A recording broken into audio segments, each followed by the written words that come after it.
Finally tonight, it is the end of the week. It is Friday, hard to believe, but we also have notable quotables.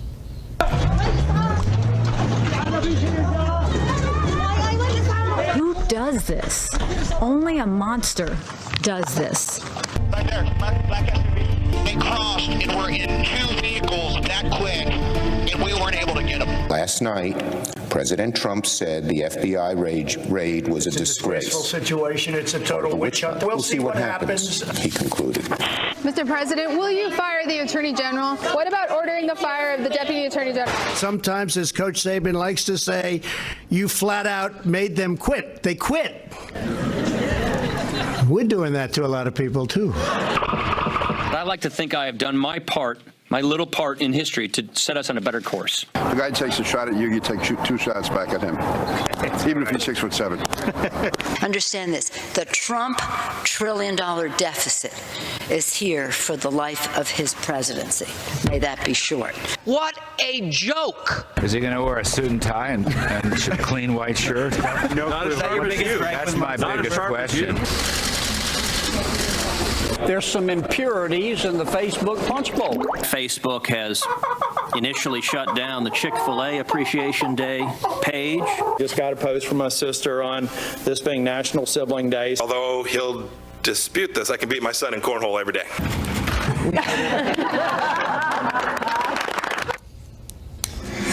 Well, there you go. Notable quotables. That was just 1 week. Today alone, though, just to recast this whole thing, President Trump's personal attorney, Michael Cohen, facing serious legal problems. Scooter Libby receives a presidential pardon. Comey versus Trump on Twitter and TV. Don't forget, I've got an interview with the fired FBI Director James Comey, April 26th. Be studying up for that. He'll be doing a few interviews before us, but we'll be ready. And, of course, all eyes on Syria. That's just to name a few headlines today. Thanks for inviting us into your home tonight. That is it for this special report. Fair, balanced, and still unafraid. The story, hosted by my colleague Martha MacCallum, starts right now. Martha. Thank you, Brett. As you said, it is a busy night. There is a lot going on. It is 7 p.m. on the East Coast, and there is a late Friday evening meeting that is still going on at this hour at the White House. All of the senior members of the president's team involved in national security are present. They are currently discussing the options for an attack on Syria. And there are reports that General Mattis has urged a more measured approach and that the president and John Bolton may be looking for an option that is, quote, more ruinous, according to the Wall Street Journal, to the Assad regime. So we are watching this situation closely, and we will be on it throughout the evening with more as we get it. Also breaking tonight, Andrew McCabe, Rod Rosenstein, the lawyer to the president, Michael Cohen, all making news this evening, and we expect that we are going to hear more tonight. Rosenstein's job appears safe for now, but the man who fired James Comey, remember that, says that the truth will all come out eventually. He also says he is ready to be fired if that is where this is going. Ed Henry and Catherine Herridge with the breaking news this evening. And also Chairman Devin Nunes with his first reaction to all of this tonight. We begin with Chief National Correspondent Ed Henry on what the judge has ruled on the president's lawyer, for starters. Hi, Ed. Yeah, Martha, you put it all together. Another day of intense legal and political drama for President Trump as he balances the possibility of U.S. airstrikes against Syria. On top of that, he lashes out at James Comey over his book, calling him a, quote, untruthful slimeball, also going after Andrew McCabe, as you noted, over that long-awaited Inspector General report, and the president still having time today to reach out to Michael Cohen, his longtime personal attorney, to check in. The New York Times noting this could cause new problems for the president, though, since defense attorneys usually tell their clients not to talk to one another during criminal investigations. That call came on a day when lawyers representing Cohen and the president were in a Manhattan courtroom trying to stop the Justice Department from going through the documents and possibly audio files seized during a series of FBI raids at Cohen's office and hotel room while his apartment goes through renovations.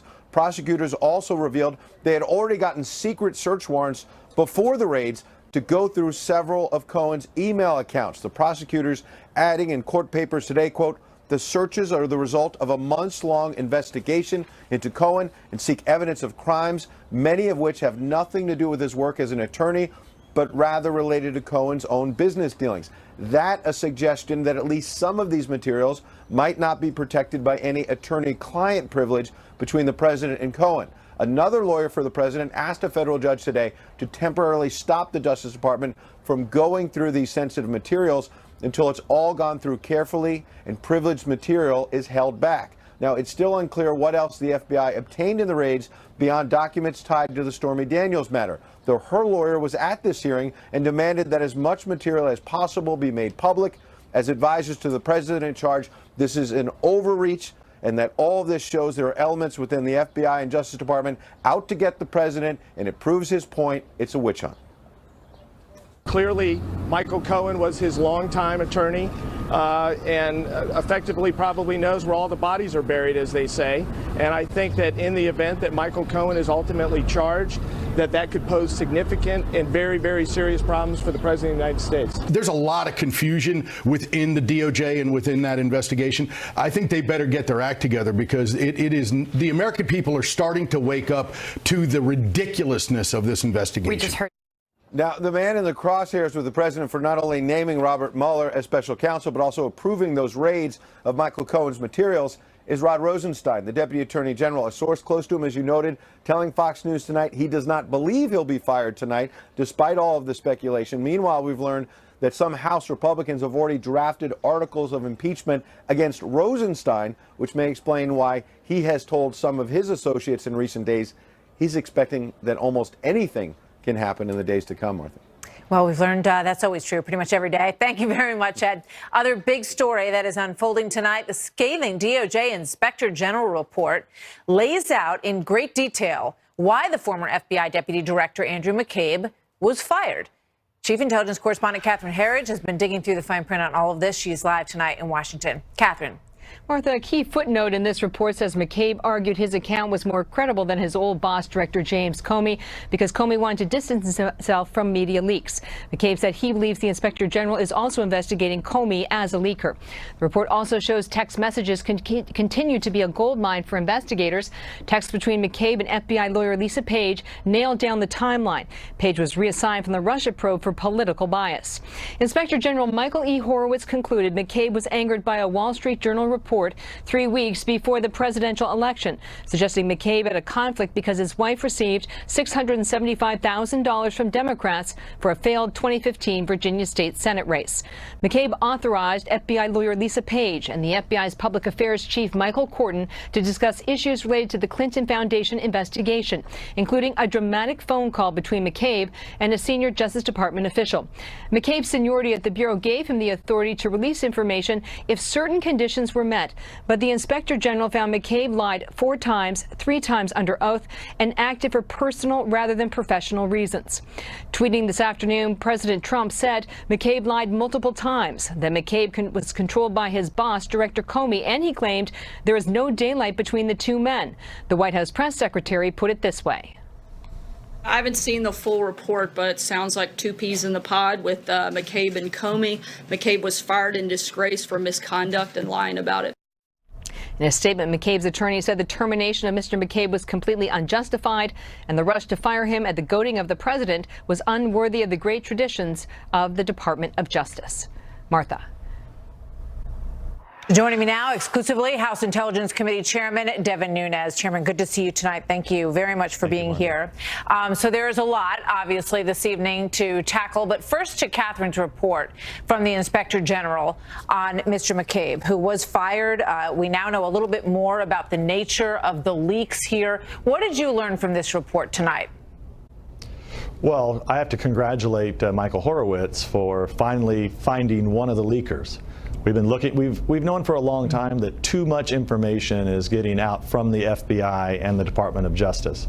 So I congratulate DOJ and the FBI, Mike Horowitz, tonight, because finally one of the leakers were found. It just happens to be somebody who was right at the top, and there's many more leakers to find. It's very interesting when you go through this report and you read a number of the subject lines are reports in the Wall Street Journal, and then it breaks down exactly what was leaked to the Wall Street Journal and what the Inspector General found. It says, according to a person familiar with the probes, on August 12th, a senior Justice Department official called Mr. McCabe to voice his displeasure at finding that New York FBI agents were still openly pursuing the Clinton Foundation probe during the election season. Now it turns out that McCabe is basically talking about himself here. He's the person who was familiar with the story, who calls to talk about himself, right? Yeah, that's what it appears like, and it's really scary when you actually put together the texts that were going back and forth between Page and Strzok and all the people that were involved in this. So Page makes another appearance in this IG report. She's also at the front and center of some of the abuses that we're looking at in the investigation of the Trump campaign. Yeah, Lisa Page is the person, as you point out, whose name has surfaced in these texts, which were very derogatory about the president. Now it turns out, according to this report, she's also the one who was empowered by Andrew McCabe to leak these stories on his behalf to the Wall Street Journal, correct? That's right. And when you look at the text messages, it almost looks like the Wall Street Journal reporter and many of those people are friends. So, I mean, maybe not. It's hard to read. You know, you don't want to read too much out of a text, but it looks like they were pretty close. Yeah. I want to go to James Comey's book and a letter that you wrote today to Rod Rosenstein, the Deputy Attorney General. You are asking, and you've been pressing him for a lot of things, a lot of more, fuller disclosure throughout the entire process here.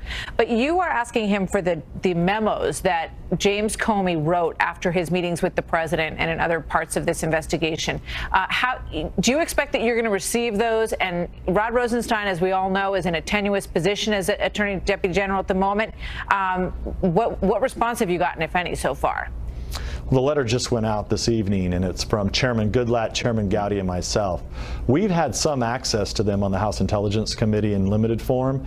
However, now that at least the excerpts of the book are out, and it appears like there's much in the book that comes from the memos. So they were already leaked to the New York Times. They should be made available not just to all the key congressional committees, but they also should be made available to the public. And that's what the letter that the three of us sent tonight is asking for, and they have till Monday to get those to us. I think they will get them to us.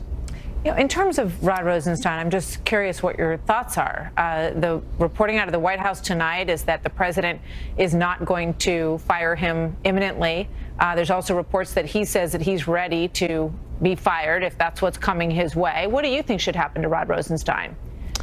Well, look, I like Rod Rosenstein and Christopher Wray, the new director of the FBI. They inherited a mess.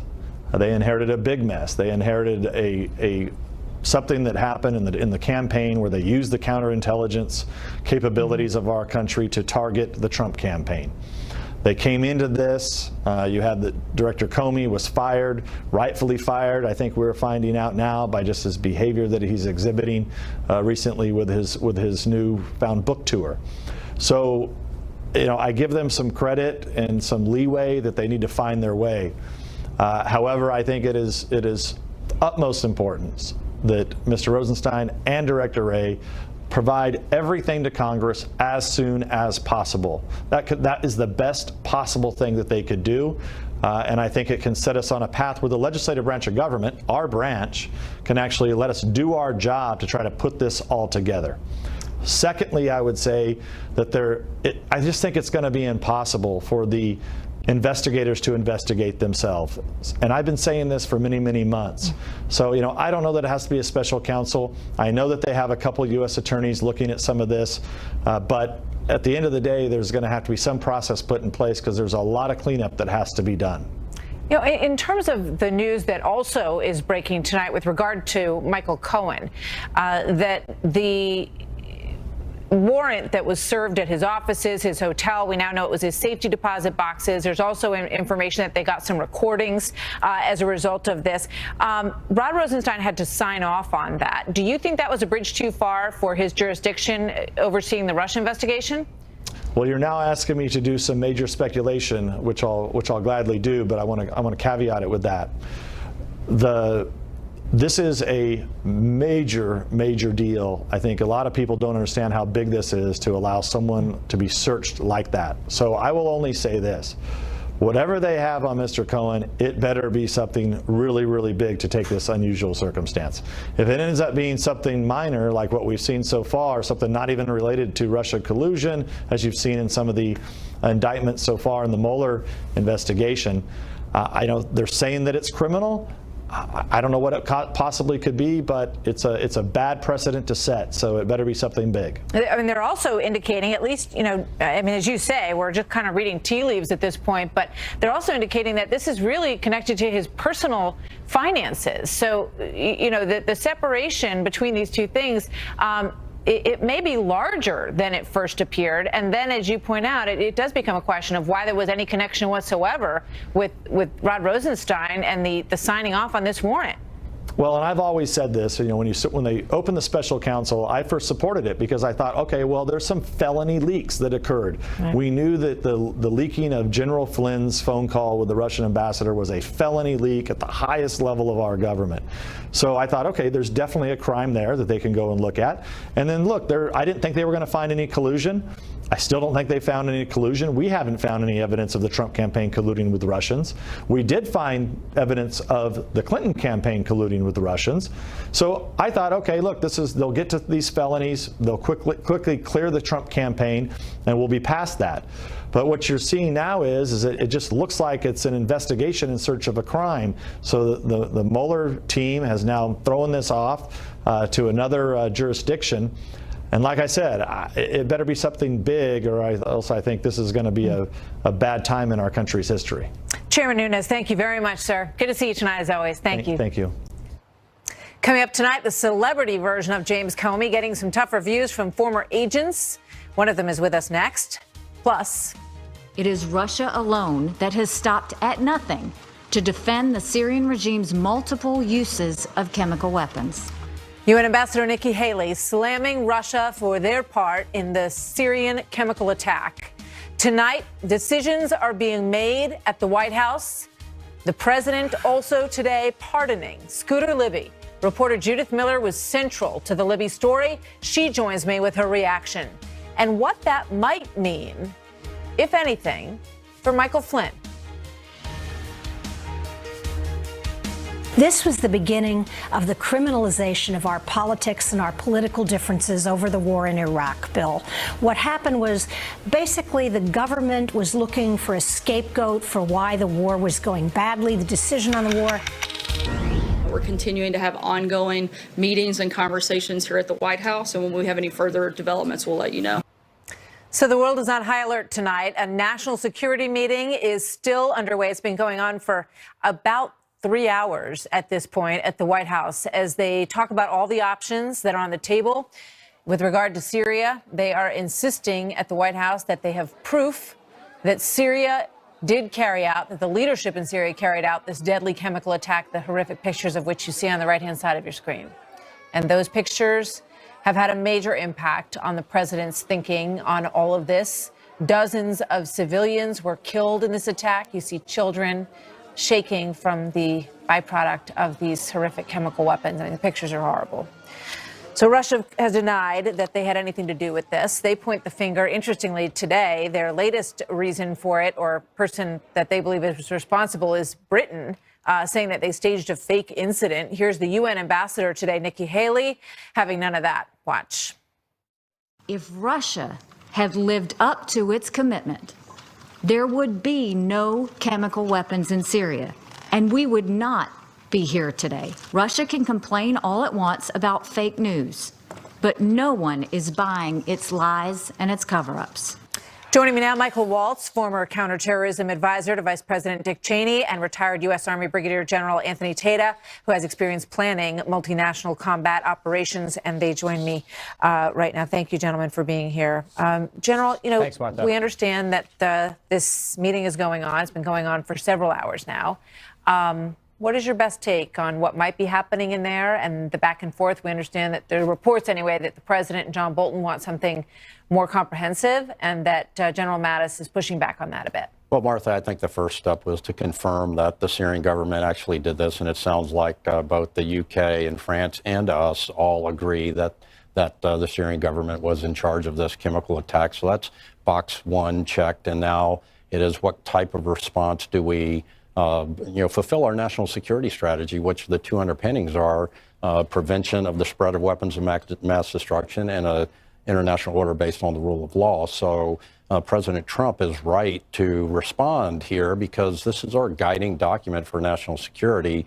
And as opposed to what Obama did back in 2013, turning the other cheek and letting the Russians handle it, President Trump is building a coalition, and it's more complicated when you have the UK, France, maybe Kingdom, Saudi Arabia, some of the others involved. You got to deconflict all that airspace. You got to, we're going to have jets in this thing. We're going to have bombers. It's going to be cruise missiles, and it's going to be, I think, a more prolonged campaign than what happened last time. And I think that's, we're going to destroy his means to deliver chemical weapons. And because he didn't get the message the first time, this needs to be a stronger message. And for all those who are arguing against it, they just need to look at our national security strategy that says we do not accept weapons of mass destruction as something that should be allowed in this world. And that is one thing that I think that most nations can agree upon, where there is a red line that we should respond. Colonel Michael Waltz, let me bring you in to the discussion here. The reports are that General Mattis is concerned, as anyone would be when they weigh the outcome here potentially, about what the Russian reaction might be. I mean, it's one thing to go in and knock out air bases and knock out things that are fundamental to their ability to protect themselves, but what comes after that?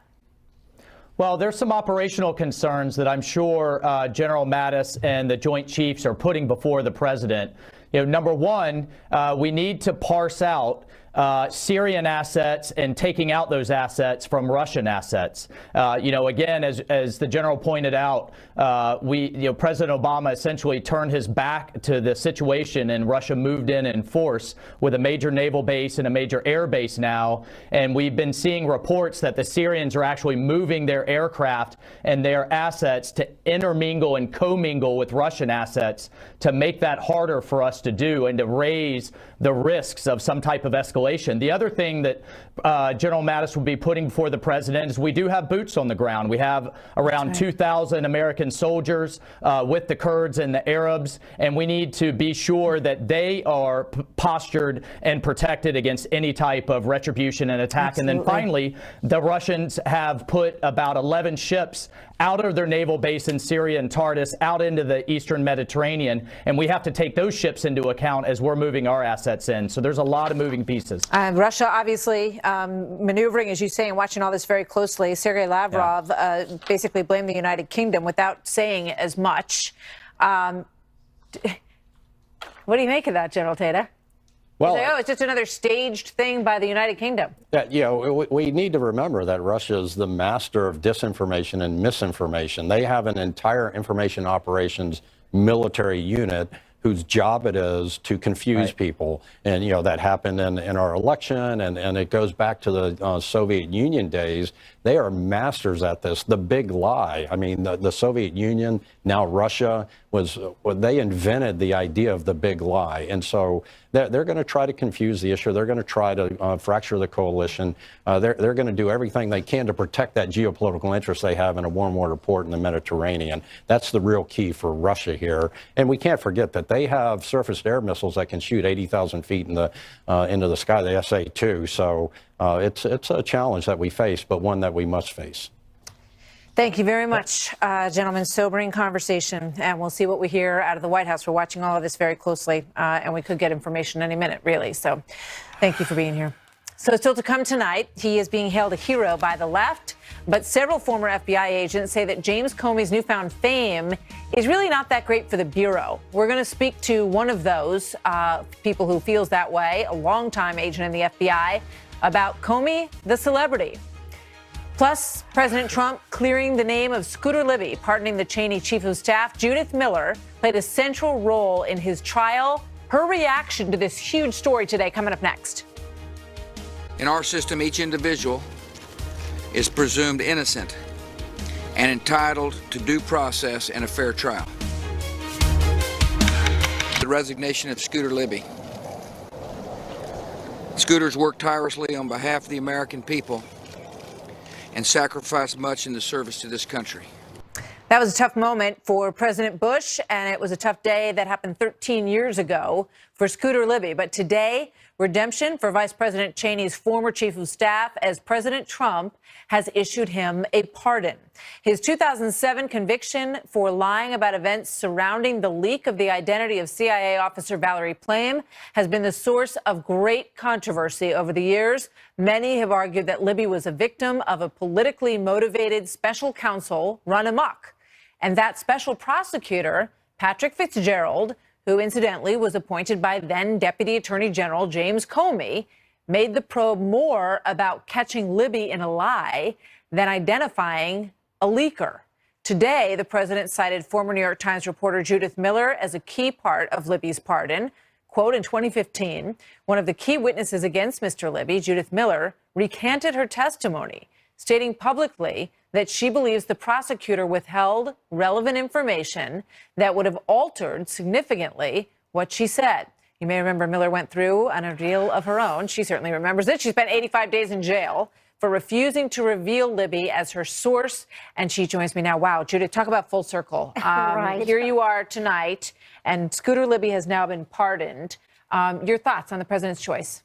Well, I think that I'm very pleased for Mr. Libby. I'm really very, very delighted that even though President Bush commuted his sentence, he wouldn't take that next step and pardon him. And I think a pardon is very important for Scooter Libby, who really became the kind of target of all of the fury and anger over the war in Iraq and the way in which we had gotten into it. I think that's really what the prosecution and persecution of Scooter Libby was all about.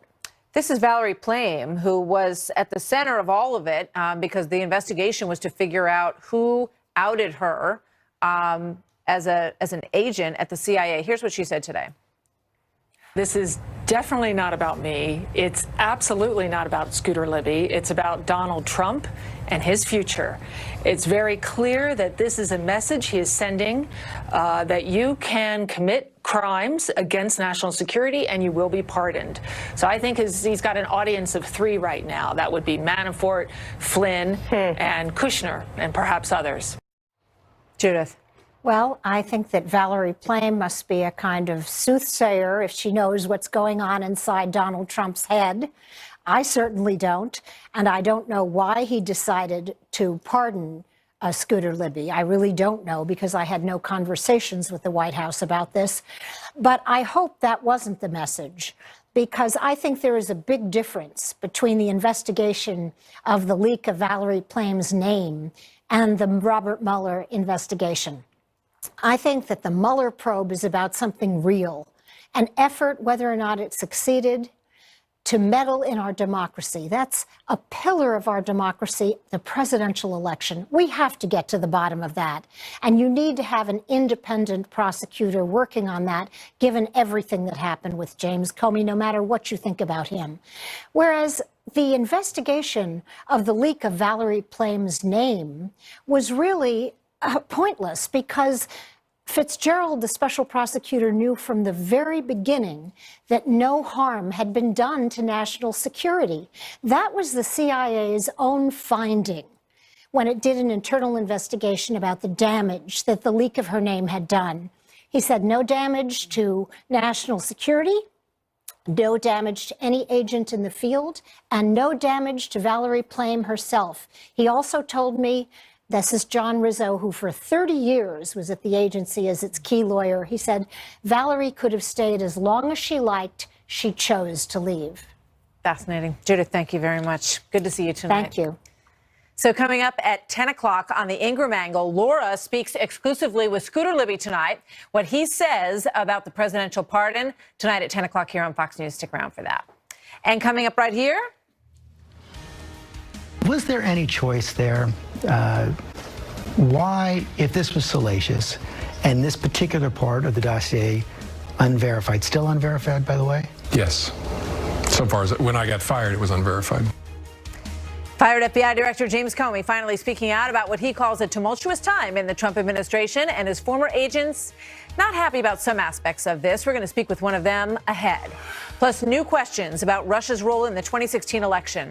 A woman who is a big focus of the investigation speaking out exclusively to the circus. Executive producer Mark McKinnon here with a sneak peek.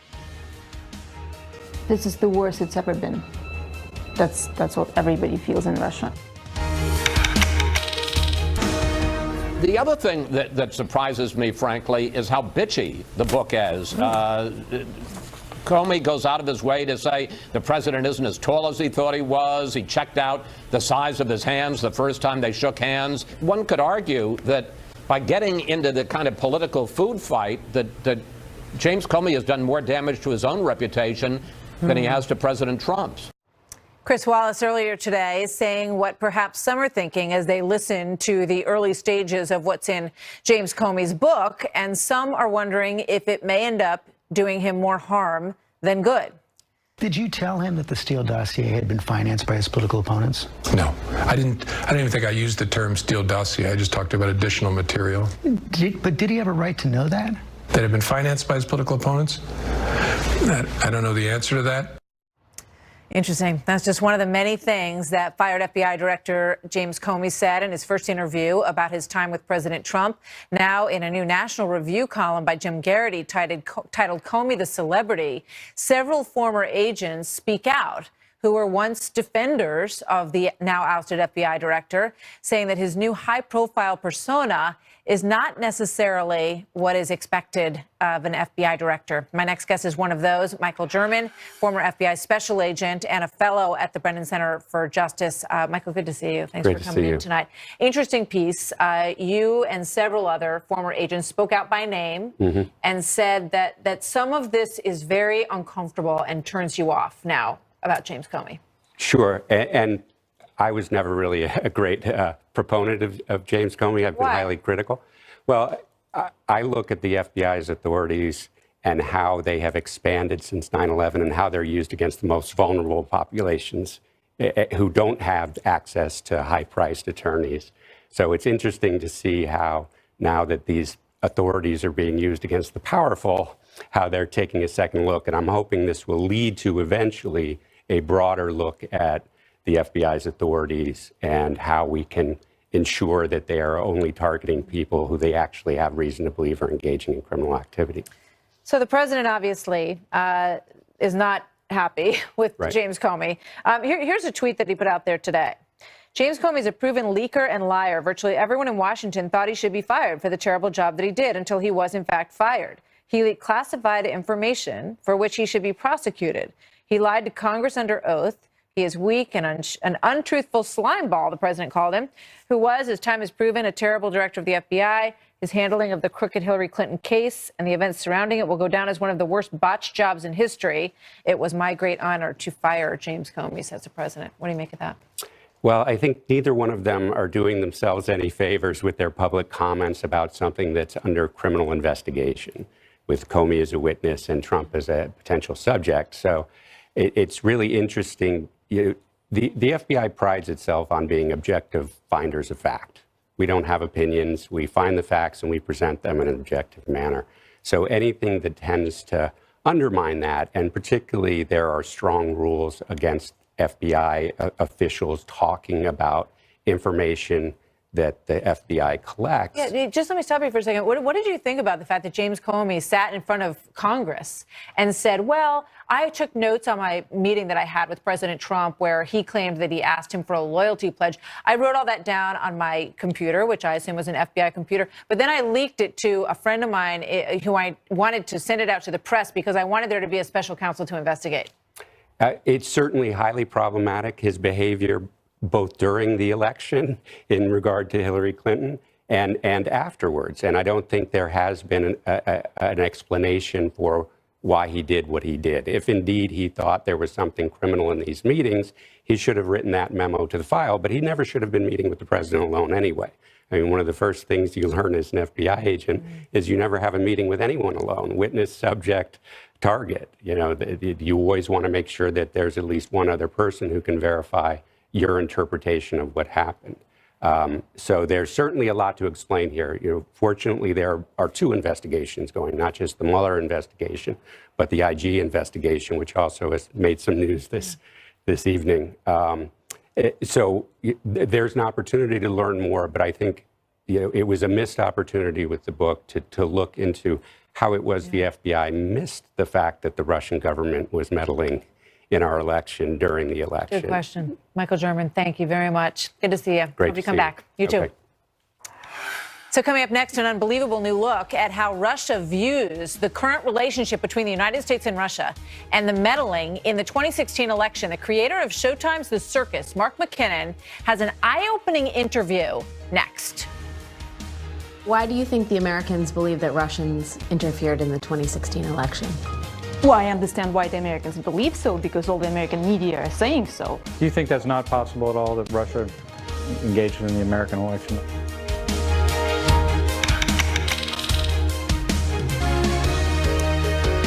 So with the Russia investigation so central in everybody's political minds these days, Showtime's The Circus got a rare and somewhat chilling look, actually, from the other side, sitting down with the editor-in-chief of Russia's TV network RT, a woman referenced 27 times in the United States intel report on Russian election interference. Here's a sneak peek at Sunday's Season 3 premiere. There's a lot of people who are talking about the notion that we're in the middle of a new Cold War. So I'm curious about whether you think that that's hyperbole or whether you feel like the tensions between the United States and Russia are in fact at a kind of boiling point. This is the worst it's ever been. That's what everybody feels in Russia. What's brought us to this point? What triggered this? We don't really know. It's not us who are imposing sanctions. It's not us who are expelling diplomats. We're only answering. There hasn't been a single move that Russia did to the U.S. first. Why do you think the Americans believe that Russians interfered in the 2016 election? Well, I understand why the Americans believe so, because all the American media are saying so. Do you think that's not possible at all, that Russia engaged in the American election? We read the CIA report where my name was mentioned 27 times. Right. Well, I know I didn't interfere in the American elections. And it's just laughable to think that I myself, we at RT, could have in any way affected the American elections. But what if we had? Would that be any different from what American media have been doing in all of the countries of the world for decades now? There's an accusation that Russia was responsible for an attempted murder on British soil. Here in Russia, nobody believes it was Russia. Because Putin's never been responsible for political violence before? Because it's not 1937. We don't do things like that. We're a normal country. It's not the first allegation of political violence that's been laid at Vladimir Putin's door. That's crazy. We don't want to be a country like that. You know, we are no North Korea. We are normal. If I find out that's true, I quit right now and become an oppositional leader in Russia. Your view is that the Russian election was a free and fair election? It was the fairest ever in all the elections that Russia has had. I think it was no less free and fair than your election. Fascinating. Mark McKinnon, creator and executive producer and co-host of Showtime's The Circus. Mark, that is really interesting stuff. Yeah, it was such a fascinating time to be there. You remember Baghdad, Bob? That's Moscow Margarita. Yeah. My first question, did you believe her? No, but the really good propagandists believe what they're saying, and I think she believes what she's saying, despite all the evidence to the contrary. It was such a fascinating time to be there, because think about it, this week, all the big stories go back to Russia, right? You have the expelling of all the diplomats because of the poisoning of the former Russian spy. You have the chemical attacks in Syria tied to Russia. You have the Facebook hearings tied to Russia and using that data. And then you have the Mueller investigation, which all started with the Russia investigation. So it was an incredible time to be there. And I was with Ambassador Huntsman the night all those diplomats were thrown out. And it was chilling. I mean, he talked about the sort of historical framework for all this. And as she said, it's never been this bad. And it's bad. And it's tense. Did you talk to her about what is happening in Syria and ask her about Russia's involvement with Assad? When we talked to her, it was a day before the Syrian thing. But my colleague, John Heilman, stayed over and yesterday talked to the foreign ministers spokespeople about it, and they completely deny it. They just say that they deny that. They deny the poisoning. They deny the hacking. They deny it all. They just say no way. And in fact, they say that 99% of the people in Russia believe that these incidents, people are just trying to make Russia look bad. That's all it is. I mean, there were 13, I believe, arrests of individuals who were in this country trying to promote rallies and, get involved in the election. None of that registers with her. No, she denies it across the board and just and draws equivalence and everything. Says you try to affect our elections, but they're pretty. I think the government, not her specifically, but they're largely. They say we do this kind of stuff really well, and we've always done it, and we're going to keep doing it. And by the way, they say it's an arms race, which is exactly what Mark Zuckerberg said. And so we better get on it. This is an information arms race. It is a hybrid war. And if it's not bombs and bullets, it's bits and bytes. And that's how they affected the American election, or tried to. Let's take a look at one more soundbite that we have of your discussion with Margarita Simeone. So what happens now? It depends on your country. We want to be friends. But to expel more diplomats, to impose more sanctions, If you do more of that, it's gonna escalate. If you don't, it's not. That's it. We are not doing anything. I mean, what was it like for you to be there and to be pressing them and asking these questions? Did you feel intimidated at all? Not intimidated, but the whole time just seems chilling. It just felt like things had, everybody said, she said, the ambassador said, everybody said, this is worse than it's ever been. And it's been pretty bad in the past, right? Our relations with Russia, and to say that they're worse than they've ever been is really significant. Interestingly, while we're shooting her there in the room, and I think this will be in the show, Russian television was filming us, filming her. So right behind us is a camera crew filming us to make sure that they've got a record of what we're saying.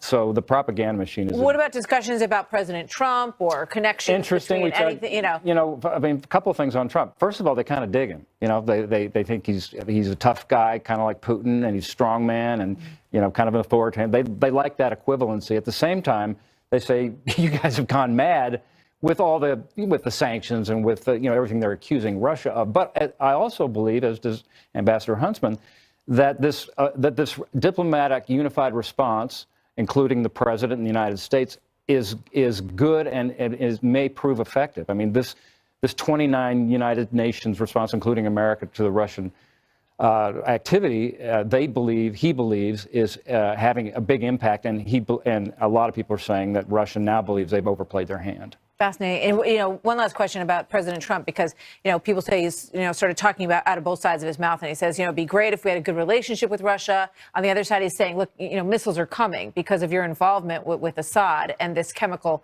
weapons attack. Did you sense a confusion on their part about where he stands?